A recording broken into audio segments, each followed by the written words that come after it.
Қытайдың ең мықты емшісі Нихайша ұстаз қалжыңдап сөйлеп жатыр. Сендер қан диабеті ауруына шалдыққың келе ма? Онда осы екі нәрсені істесеңіз, осы екі ауруға шалдығасыңдар дейді.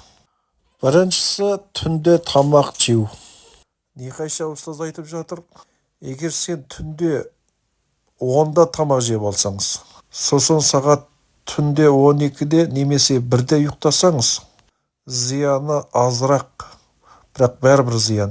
Ал егер сіз түнде 10-да тамақ жеп алып, сразу ұйықтасаңыз, бұл деген өте зиян болады.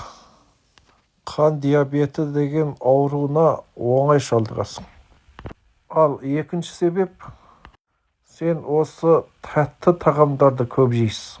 Мысалы, тәтті печеньелерді, торт, кәмпит, сахар, сояқты тәтті тағамдарды көп қолданасың.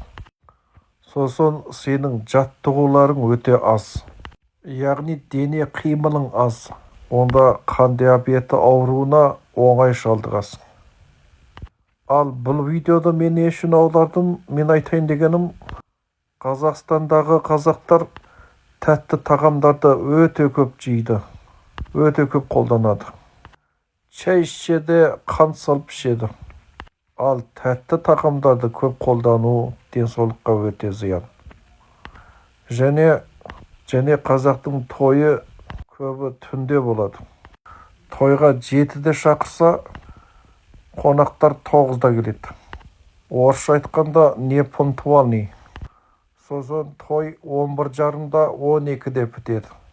Қазақтар етке нығап той болады да, мәшинесін айдап үйге барып, сразу төсекке шығып ұйықтайды.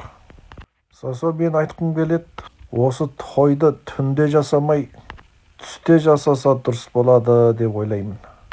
Алла тағала бәрімізге денсаулық берсін.